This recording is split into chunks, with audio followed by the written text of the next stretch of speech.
tal? ¿Cómo están todos ustedes? Mi nombre es Manuel Ocampo Ponce y como siempre les saludo con mucho afecto, con mucho cariño. Hola, ¿qué tal? ¿Cómo están todos ustedes? Mi nombre es Manuel Ocampo Ponce y como siempre les saludo con mucho afecto y con mucho cariño desde esta bendita señal de María Visión Luz Católica. Estamos en su programa Concilios y el día de hoy vamos a ver un tema por demás importante, interesante, de mucha actualidad, perenne, porque nos vamos a dedicar al decreto Ad Gentes, a su capítulo 4, que se refiere a los misioneros. Este decreto Ad Gentes trata sobre la actividad misionera de la Iglesia y ahora nos vamos a centrar en los misioneros. Así es que, bienvenidos, iniciamos.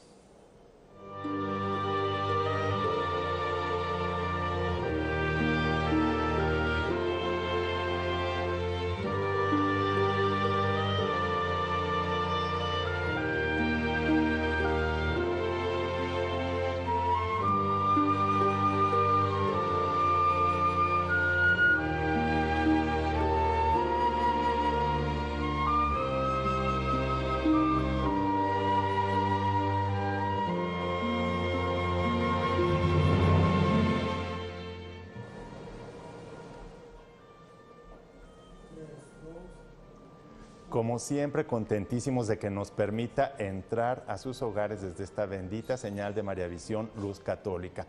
Pues como le decía, vamos a profundizar en este decreto sobre la actividad misionera de la Iglesia que se denomina Ad Gentes y hoy nos vamos a centrar en el tema de los misioneros. Pero antes quiero recordarles nuestras vías de comunicación que, como usted ya sabe, tenemos el correo concilios@mariavision.com. También tenemos dos vías que son inmediatas de comunicación, que es la cuenta de Twitter, que es @P de Pedro, H y latina, LOS, L de Lalo, OS, 1403, o también la pueden encontrar con mi nombre, Manuel Ocampo Ponce. Por ahí por Twitter nos podemos comunicar inmediatamente, o los que no tienen la cuenta de Twitter lo podemos hacer fácilmente por la cuenta de Facebook, en la que me pueden encontrar como Manuel Ocampo Ponce. Todos los que me hacen, como siempre, solicitudes de amistad a lo largo del programa, los recibo con mucho gusto, y ya sea en un mensaje privado o bien en donde yo anuncio el programa, podemos comunicarnos por ahí para ir compartiendo, intercambiando puntos de vista y, bueno, todo lo que ustedes quieran compartirnos por esa vía. Bueno, pues nos vamos a centrar en los misioneros. A veces no sabemos exactamente qué es lo que entiende el Concilio Vaticano II, y con el Concilio Vaticano II, la Iglesia, de lo que es un misionero. Y bueno, pues en este decreto vamos a ir viendo cómo, aunque todos, por el hecho de ser bautizados, todos los bautizados, tenemos el deber, la obligación de propagar el Evangelio, cada uno según sus condiciones, pero Dios, a través del Espíritu Santo, siempre ha elegido a algunos de entre los hombres y las mujeres para que se dediquen a la actividad misionera específicamente. Es decir, para seguirlo y luego para ser enviados a propagar el Evangelio a las gentes. Acuérdense que el misionero realmente es aquel que lleva el Evangelio no a los que ya están bautizados, sino a los infieles, es decir, a los que no han sido bautizados. En sentido estricto, el misionero es el que lleva tanto a su lugar de origen como a otros lugares el Evangelio, pero a las personas que no lo han recibido por alguna razón. A veces nosotros utilizamos mal esa palabra diciéndoles misioneros o asignándole misioneros a cualquier persona que va a algún lugar donde ya hay gente que es católica, que está bautizado, y eso no es así, ¿sí? Sino que el concilio es muy claro de que el misionero es el que lleva el mensaje a los que no han sido evangelizados, es decir, a los que no han sido bautizados, a los que no han recibido el Evangelio, y luego ahí sí hace crecer la fe y, bueno, todo lo necesario para que se desarrolle una iglesia particular o una diócesis. Pero bueno, entonces elige el Espíritu Santo a algunos para que lo sigan, para seguir a Dios y para que también propaguen entre las gentes el Evangelio. Esto es muy importante porque así es como el Espíritu Santo distribuye los carismas necesarios entre las personas para que se pueda llevar a cabo este proceso o esta misión de evangelización. Entonces, llama a las personas, a algunos de manera individual o particular, y les da los carismas necesarios para que puedan realizar esta misión.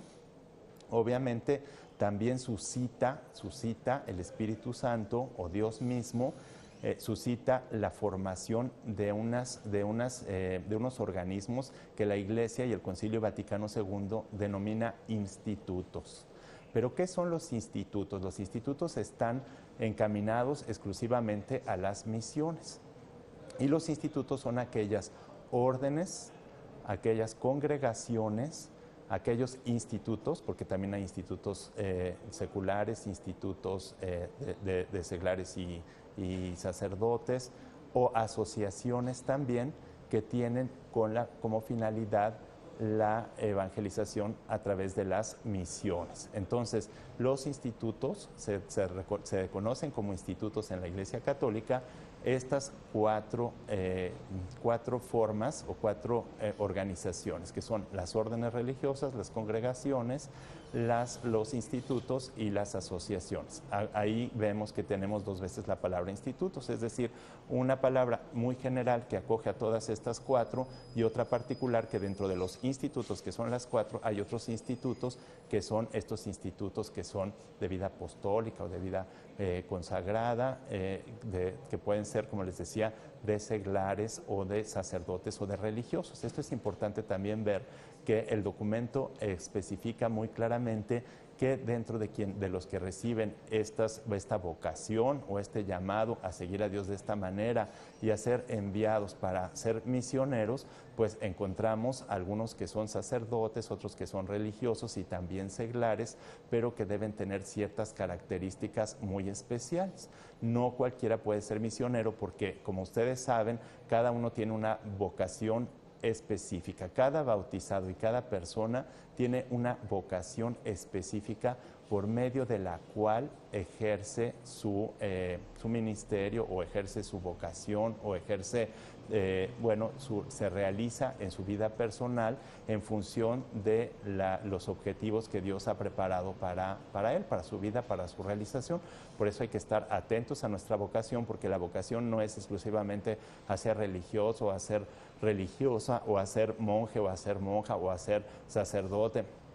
Si no hay vocaciones también, por ejemplo, a ser padre de familia o madre de familia, también a una determinada profesión en la que pueda ejercer pues la función de evangelizadora de la Iglesia, o para poder llevar estas estructuras del mundo a su plenitud, o bien ordenarlas hacia lo que Cristo, a la vida cristiana, porque el seglar también tiene esta misión tan importante de que se ordene todo el orden temporal hacia Dios. Entonces hay que estar pendientes a la vocación, pero hoy nos estamos centrando en la vocación del misionero y también por lo mismo en su perfil, en el perfil que debe tener el misionero, que es un perfil muy especial, porque en primer lugar, conforme a su naturaleza, es decir, de modo natural, debe tener el misionero ciertas características,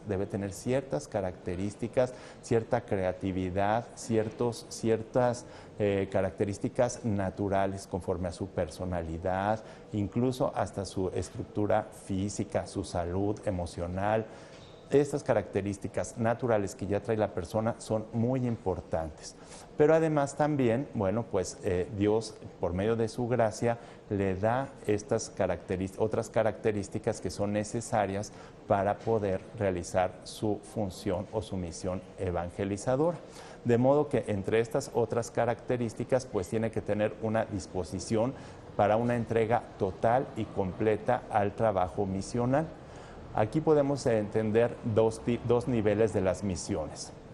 Aquellas personas en las que la misión pues es simplemente contribuir a la evangelización en alguna etapa de su vida. Esa es una forma de ejercer las misiones, pero es una forma muy limitada de ejercerlas y no es la forma digamos, plena o absoluta en la que se pueden ejercer o se deben ejercer las misiones. Entonces, esta la vamos a dejar por ahora un poquito de lado, porque el verdadero y pleno misionero es aquel que está dispuesto a dejar absolutamente todo lo que se refiere a la carne, a la sangre, es decir, no tener ningún apego a ninguna cosa para poder realizar, ya sea en su lugar o en otra parte, pues la misión evangelizadora. Entonces, estas características, fíjense que no cualquiera las puede tener. Y para lograr esto, ¿cómo es posible? ¿Cómo es posible que haya personas que se puedan dedicar completamente y por entero toda su vida? Porque además, otra de las características es entregarse y luego perseverar en esta misión, en esta vocación de evangelizar. Entonces, bueno, pues por eso mismo, solamente el Espíritu Santo puede dar o conferir a estas personas esta fortaleza y esta templanza y la caridad, sobre todo el amor necesario para poderse dedicar a esta actividad evangelizadora. Es decir, no cualquier persona lo puede lograr, y menos por sus propios medios o por sus propios méritos, sino que es necesario que el Espíritu Santo, a través del Espíritu Santo, Dios le llame a la persona y luego le dé, después del llamado de la vocación, le dé la capacidad de responder positivamente a este llamado, y luego le dé las características, los carismas y la perseverancia necesaria para dejar absolutamente todo e ir a evangelizar. Y entonces instalarse en un lugar que puede ser incluso muy lejano, y entonces tiene que absorber todas las características que pueden rescatarse por el Evangelio de ese lugar, desde conocer la lengua del lugar, conocer y además dominar esa otra lengua para poder transmitir el Evangelio de una forma idónea. Y, en fin, muchas características más que, bueno, para que yo no les siga diciendo, tenemos un material en donde exactamente el Concilio Vaticano II, a través de este documento que todos ustedes pueden adquirir en librerías católicas, que son los documentos documentos completos del Concilio Vaticano II, o bien también puede ser documento Ad Gentes sobre la actividad misionera de la Iglesia, y ustedes mismos leer y ver lo que hoy vamos a ver, que es el capítulo 4. Vamos a este material que tiene las palabras textuales de este documento.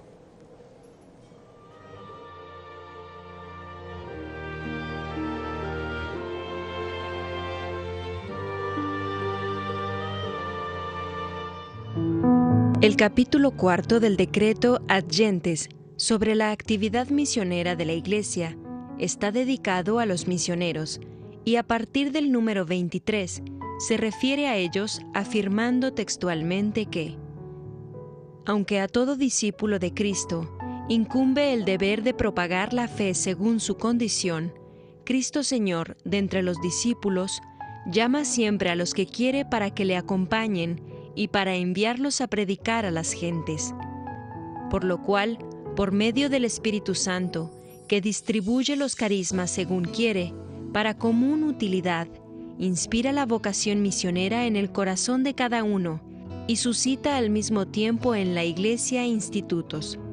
Bajo el nombre de institutos comprendemos las órdenes, congregaciones, institutos y asociaciones que trabajan en las misiones, que reciben como misión propia el deber de la evangelización, que pertenece a toda la Iglesia. Son designados con una vocación especial los que, dotados de un carácter natural conveniente, idóneos por sus buenas dotes e ingenio, están dispuestos a emprender la obra misionera, sean nativos del lugar o extranjeros, sacerdotes, religiosos o seglares. Enviados por la autoridad legítima, se dirigen con fe y obediencia a los que están lejos de Cristo, segregados para la obra que han sido llamados como ministros del Evangelio, para que la oblación de los gentiles sea aceptada y santificada por el Espíritu Santo. El hombre debe responder al llamamiento de Dios de suerte que, no asintiendo a la carne ni a la sangre, se entregue totalmente a la obra del Evangelio. Pero no puede dar esta respuesta si no le inspira y alienta el Espíritu Santo. El enviado entra en la vida y en la misión de aquel que se anonadó tomando la forma de siervo. Por eso, debe estar dispuesto a permanecer durante toda su vida en la vocación, a renunciar a sí mismo y a todo lo que tuvo hasta entonces y hacerse todo para todos. El que anuncia el Evangelio entre los gentiles, dé a conocer con libertad el misterio de Cristo, cuyo legado es, de suerte que se atreva a hablar de él como conviene, no avergonzándose del escándalo de la cruz. Siguiendo las huellas de su Maestro manso y humilde de corazón, manifiéstese que su yugo es suave y su carga es ligera. Dé testimonio de su Señor con una vida enteramente evangélica, con mucha paciencia, con longanimidad, con suavidad, con caridad sincera y, si es necesario, hasta con la propia sangre. Dios le concederá valor y fortaleza para que vea la abundancia y el gozo que se encierra en la experiencia intensa de la tribulación y de la absoluta pobreza. Esté convencido de que la obediencia es la virtud característica del ministerio de Cristo, que redimió al mundo con su obediencia. A fin de no descuidar la gracia que poseen, los heraldos del Evangelio han de renovar su espíritu constantemente.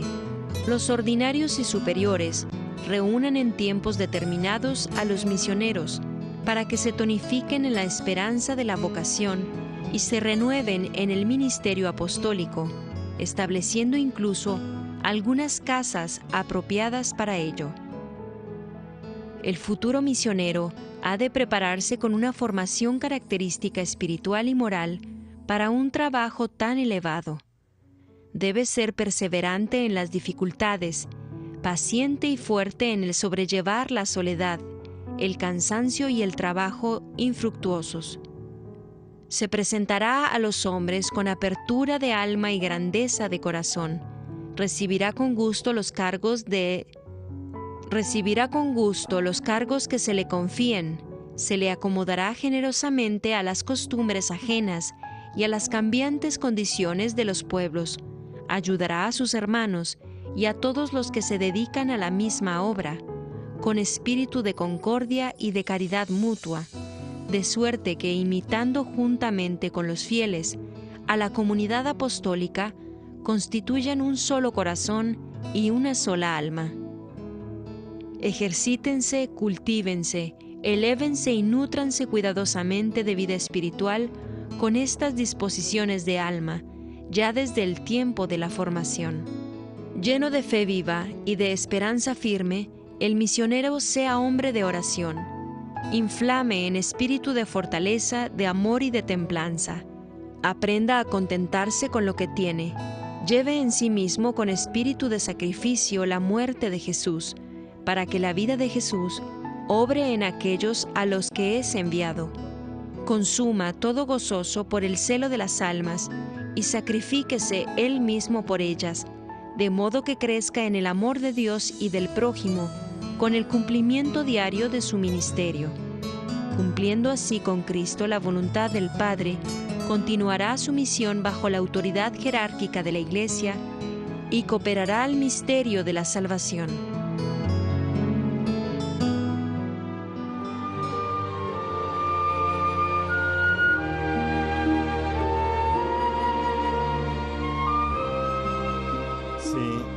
Bueno, pues aquí les quiero mandar un saludo muy afectuoso a Fernando Tor, a Josefina Larregui Alonso, a Verónica del Carmen, a Martínez Martínez, a Yuli Salazar Cárdenas, a Lili Herrera, a Ana Landa, a Rosalba Recendis. Un saludo muy afectuoso para todos ustedes, también para el padre José Juan de Puerto Rico, un saludo muy afectuoso.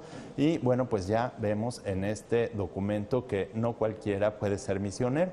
De hecho, a veces nos preguntamos cómo es posible que el mensaje de Cristo no haya llegado a tanta gente. Por ejemplo, pienso en todas aquellas regiones de Asia, como la India, gran parte de China, a todos, Tailandia y todos los países de lejano oriente.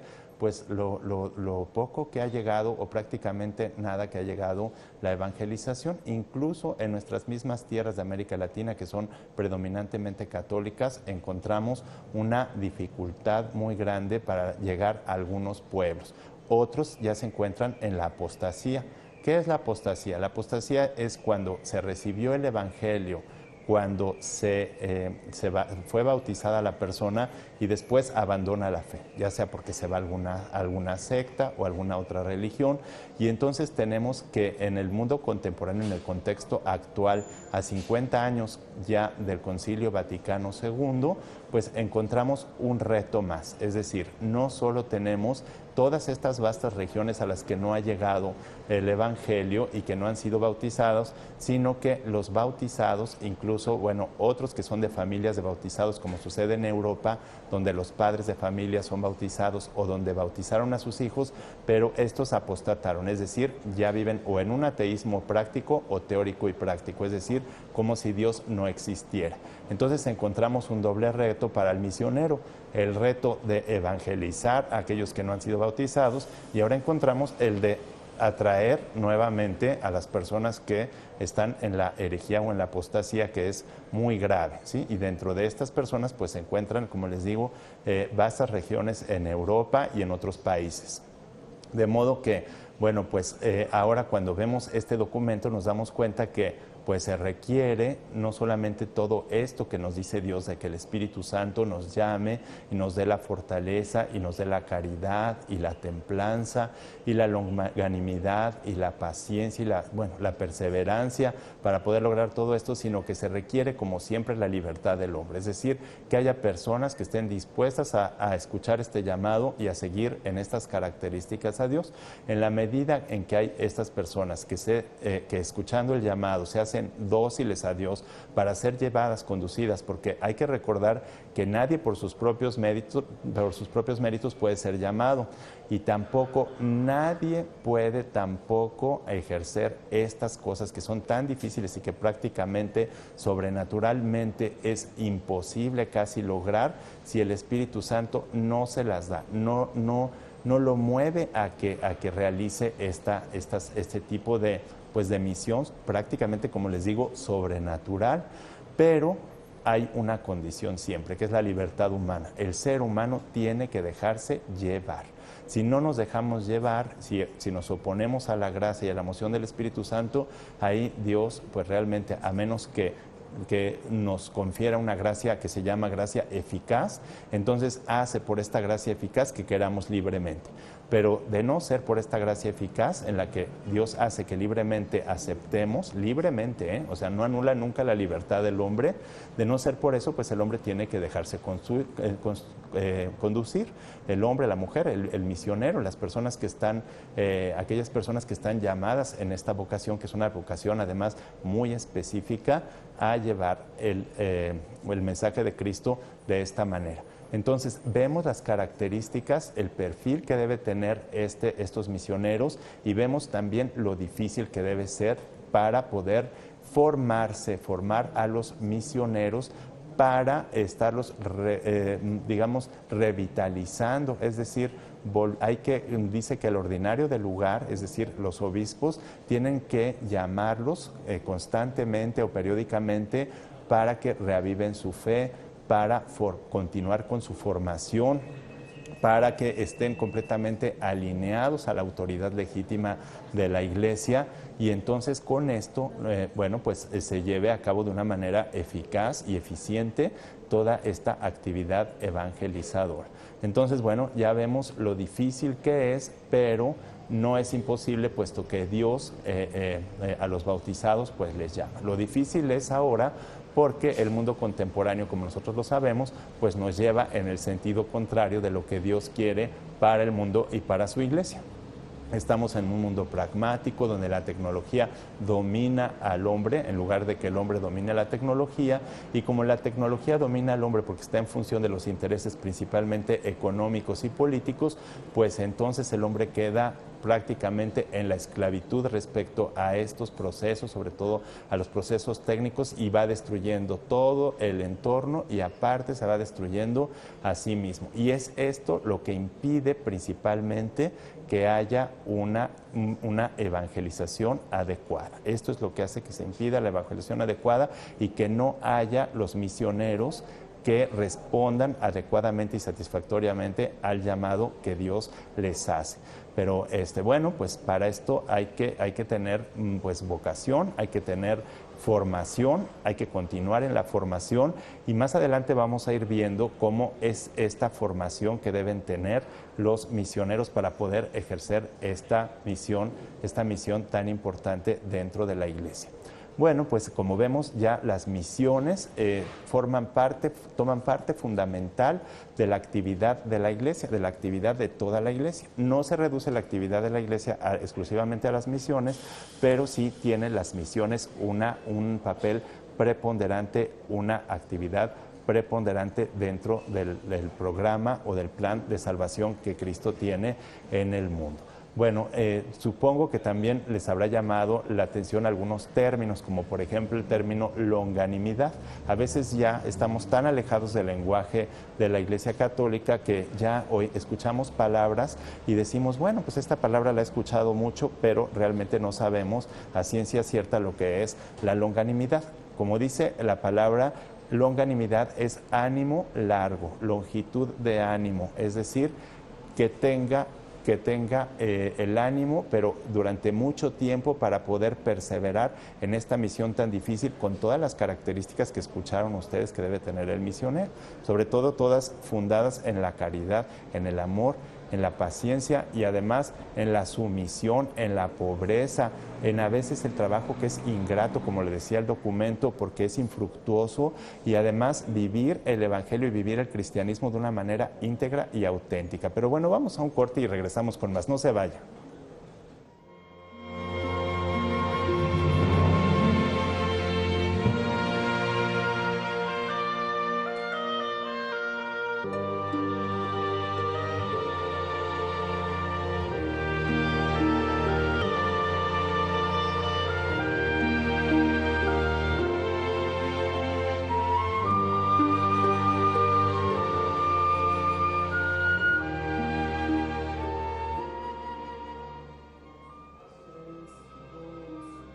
Aquí tengo a Miguel Rosete, también un saludo muy afectuoso a una persona que se dedica a un trabajo, un apostolado de evangelización muy importante dentro de la iglesia a través de los medios de comunicación, principalmente en internet.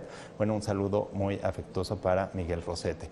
Y vamos a continuar avanzando un poco más. Entonces vamos a pasar a la formación que deben tener los misioneros. Y entonces, si escucharon ustedes en el documento, dice que hay que tener una formación espiritual y moral. Más adelante el documento desglosa a qué se refiere con la formación espiritual y moral, pero nosotros la podemos ya ir resumiendo y un poquito enriqueciendo, pues señalando lo que para la iglesia significa la formación espiritual. La palabra espiritual se entiende en la iglesia en dos sentidos. Un sentido es en la espiritualidad, es decir, la piedad y la forma en la que el cristiano, el católico, el bautizado vive su fe de modo interno, es decir, en su vida de oración, en su vida interior. Pero en un sentido más científico y estricto es el cultivo de aquellas virtudes intelectuales que tiene el ser humano. Acuérdense, intelectuales y morales, porque acuérdense que la espiritualidad, el espíritu, tiene que ver con dos facultades principales del ser humano, que son la inteligencia y la voluntad. Y entonces hay que desarrollar la parte de la inteligencia y la parte de la voluntad. Y para la parte de la inteligencia tenemos varias virtudes. Tenemos principalmente 5, que son la sabiduría, la ciencia y la inteligencia, la virtud del entendimiento. Estas 3 son las, digamos, que son más teóricas de todas, pero que es necesario que todas las personas las desarrollemos, pero principalmente el misionero debe desarrollar la sabiduría, la ciencia y el entendimiento. Luego tenemos el arte y la prudencia, que son las otras 2 intelectuales, y con esto se conforma toda la vida intelectual las características que debe tener el misionero en la parte intelectual. Es decir, ya lo vamos aplicando después a lo que es las misiones y entonces tienen que conocer con cierta ciencia el lugar, sus características de los lugares a donde va a hacer misiones, cuál es su historia de ese lugar, las lenguas, dominar las lenguas, como les decía, de una manera además adecuada para poder transmitir de una manera bella y precisa el Evangelio. Deben ver las costumbres de las personas que están ahí. También deben conocer si ya han habido otros misioneros o si a lo largo de la historia de la Iglesia ha habido algunas misiones que sean parecidas a estas para recoger toda la experiencia que han tenido en estas misiones y poder aplicarlas a las misiones a las que están encaminados ellos en ese momento o en el momento preciso de la evangelización.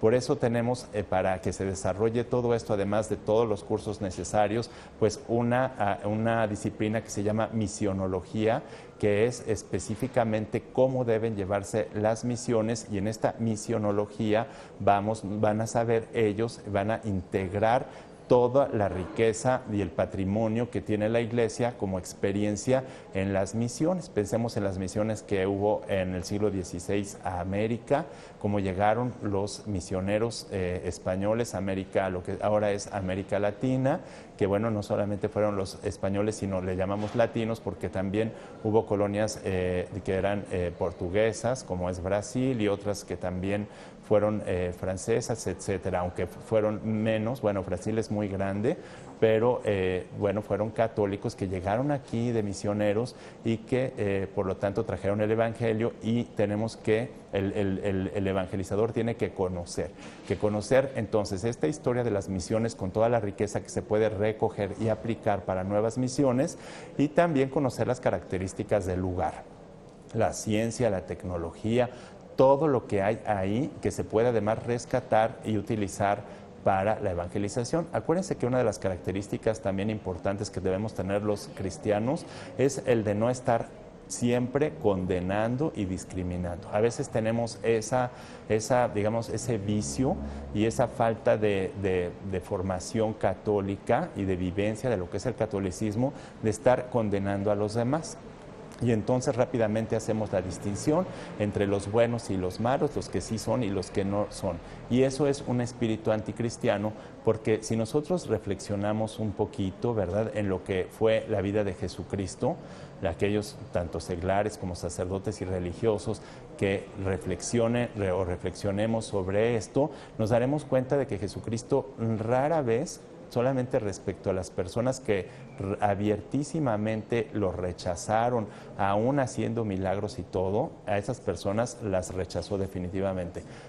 Pero a los demás realmente lo que hizo, sobre todo con los pecadores, es tratar de incluirlos. La actitud de Jesús siempre fue de rescatar, de incluir, de atraer hacia Él, y no de condenar, de juzgar. Eso no debe tener un misionero, ni ningún cristiano católico debemos tener esa actitud de rechazo no debe tener. Entonces, por eso es que una de las características importantes de los misioneros es la paciencia y la longitud de ánimo, porque no podemos dar el mensaje de una manera brusca y agresiva, aunque sí la debemos dar sin temor a lo que decía el documento, al escándalo de la cruz, con valentía y además con esa intención de vivirla a tal punto que pueda el misionero dar su vida incluso por ella, pero siempre siendo paciente, siendo prudente, que por eso es una de las virtudes intelectuales para poder lograr eso.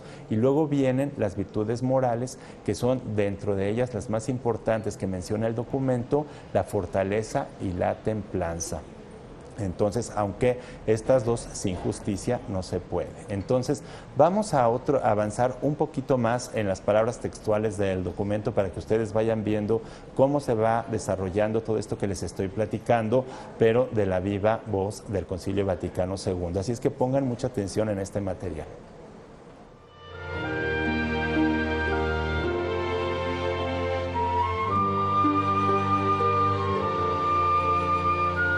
Continuando con el análisis del capítulo 4 del decreto Ad Gentes sobre la actividad misionera de la Iglesia en lo que se refiere a los misioneros, a partir del número 26, el decreto afirma textualmente que los que hayan de ser enviados a los diversos pueblos como buenos ministros de Jesucristo estén nutridos con la palabra de la fe y la buena doctrina, que tomarán ante todo de la Sagrada Escritura, estudiando a fondo el misterio de Cristo, cuyos heraldos y testigos son o han de ser. Por lo cual, han de prepararse y formarse todos los misioneros, sacerdotes, hermanos, hermanas, seglares, cada uno según su condición, para que no se vean incapaces ante las exigencias de su labor futura. Dispóngase ya desde el principio su formación doctrinal, de suerte que abarque la universalidad de la Iglesia y la diversidad de los pueblos. Esto se refiere a todas las disciplinas con que se preparan para el cumplimiento de su ministerio y a las otras ciencias que aprenden útilmente para alcanzar los conocimientos ordinarios sobre pueblos, culturas y religiones, con miras no solo al pasado, sino también a las realidades actuales. El que haya de ir a un pueblo extranjero, aprecie debidamente su patrimonio, sus lenguas y sus costumbres. Es necesario, sobre todo al futuro misionero, dedicarse a los estudios misionológicos, es decir, conocer la doctrina y las disposiciones de la Iglesia sobre la actividad misionera, saber qué caminos han recorrido los mensajeros del Evangelio con el correr de los siglos, la situación actual de las misiones y también los métodos considerados hoy como más eficaces. Aunque toda esta formación ha de estar llena de solicitud pastoral, ha de darse, sin embargo, una especial y ordenada formación apostólica, teórica y práctica. Aprendan bien y prepárense en catequética el mayor número posible de hermanos y hermanas para que puedan colaborar mejor aún en el apostolado. Es necesario también que los que se dedican por un tiempo determinado a la actividad misionera adquieran una formación apropiada a su condición. Pero esta diversa formación ha de contemplarse en la región a la que sean enviados, de suerte que los misioneros conozcan ampliamente la historia, las estructuras sociales y las costumbres de los pueblos, estén bien enterados del orden moral, de los preceptos religiosos y de su mentalidad acerca de Dios, del mundo y del hombre, conforme sus tradiciones sagradas. Aprendan de las lenguas hasta el punto de poder usarlas con soltura y elegancia, y encontrar con ello una más fácil penetración en las mentes y en los corazones de los hombres. Han de conocer además, como es debido, las necesidades pastorales características de cada pueblo. Algunos han de prepararse también de modo más profundo en los institutos misionológicos y otras facultades o universidades para desempeñar más eficazmente cargos especiales y poder ayudar con sus conocimientos a los demás misioneros en la realización de su labor, que presenta tantas dificultades y oportunidades, sobre todo en nuestro tiempo. Es muy de desear, además, que las conferencias regionales de los obispos tengan a su disposición abundancia de estos peritos y usen de su saber y experiencia en las necesidades de su cargo. Y no falten tampoco quienes sepan usar perfectamente los instrumentos técnicos y de comunicación social, cuya importancia han de apreciar todos. Aunque todo esto es enteramente necesario para cada uno de los misioneros, sin embargo es difícil que puedan conseguirlo aisladamente. No pudiéndose satisfacer la obra misionera individualmente, como demuestra la experiencia, la vocación común congregó a los individuos en institutos en los que, reunidas las fuerzas, se formen convenientemente y cumplan esa obra en nombre de la Iglesia y a disposición de la autoridad jerárquica. Estos institutos sobrellevaron desde hace muchos siglos el peso del día y del calor, entregados a la obra misionera, ya enteramente, ya solo en parte. Muchas veces la Santa Sede les ha confiado la evangelización de vastos territorios en que reunieron un pueblo nuevo para Dios, una iglesia local unida a sus pastores. Fundadas las iglesias con su sudor y a veces con su sangre, servirán con celo y experiencia en fraterna cooperación, o ejerciendo la cura de almas, o cumpliendo cargos especiales para el bien común. A veces asumirán algunos trabajos más urgentes en todo el ámbito de alguna región. Por ejemplo, la evangelización de grupos o de pueblos que quizá no recibieron el mensaje del Evangelio por razones especiales o lo rechazaron hasta el momento. Si es necesario, estén dispuestos a formar y a ayudar con su experiencia a los que se ofrecen por tiempo determinado a la labor misionera. Por estas causas, y porque aún hay que llevar muchas gentes a Cristo, continúan siendo muy necesarios los institutos.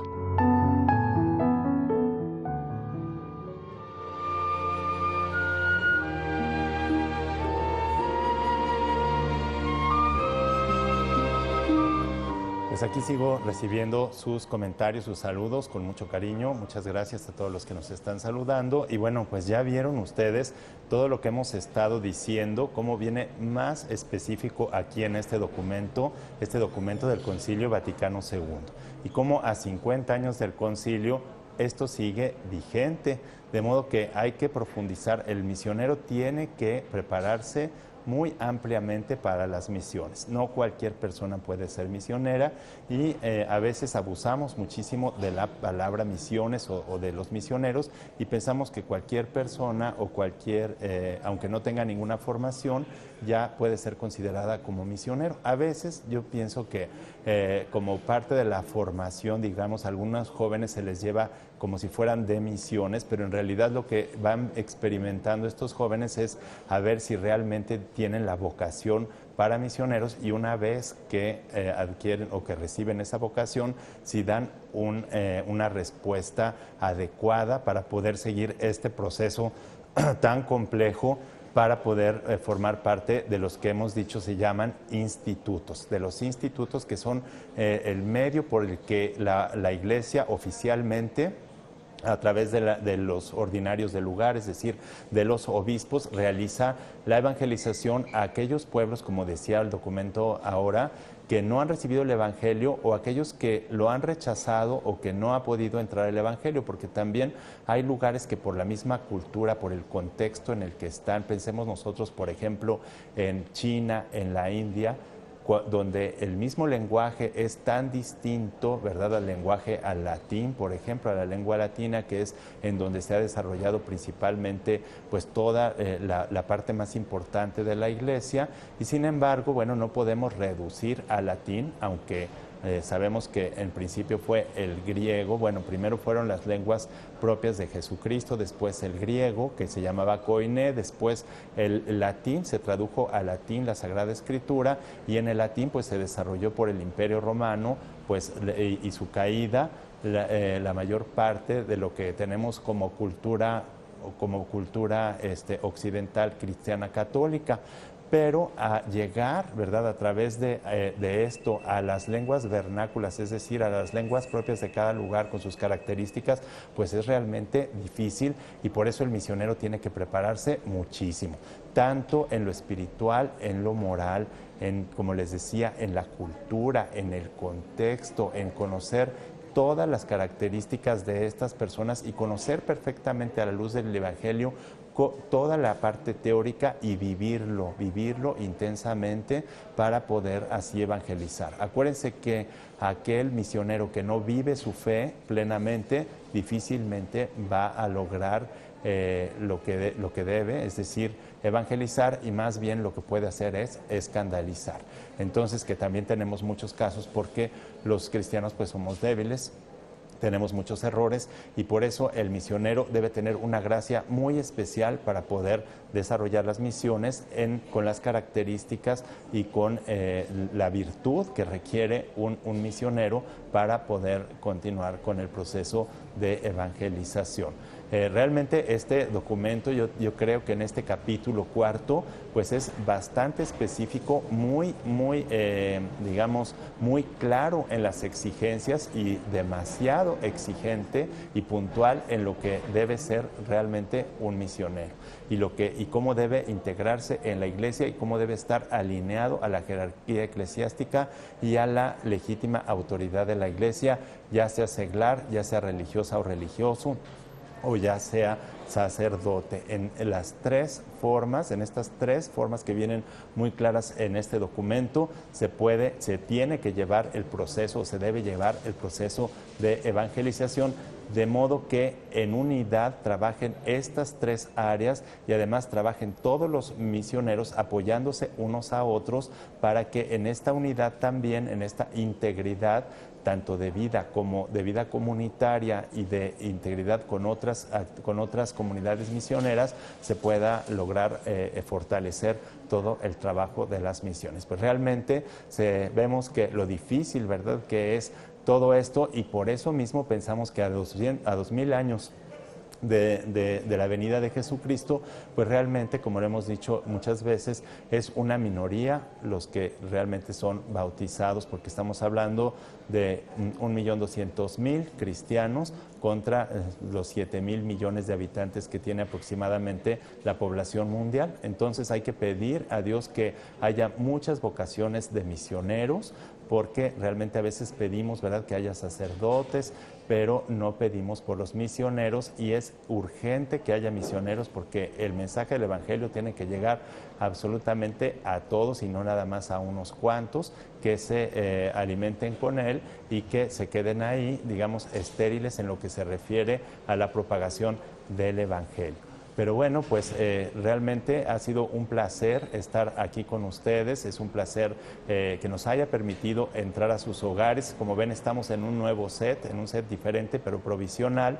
porque estamos realizando un trabajo de remodelación con mucho esfuerzo. Gracias a sus oraciones, a sus donativos, se está logrando esta remodelación de las instalaciones de María Visión, y por lo mismo estamos aquí en este set provisional y en otros sets, pero realmente les pedimos que no dejen de ver nuestra programación, porque la programación de María Visión, que somos una gran familia en la que están incluidos tanto los que están de aquel lado de la cámara como nosotros, pues requerimos, ¿verdad?, muchísimo de su apoyo, y tenemos muchas cosas muy interesantes siempre para compartir con ustedes. Muchas gracias por su atención.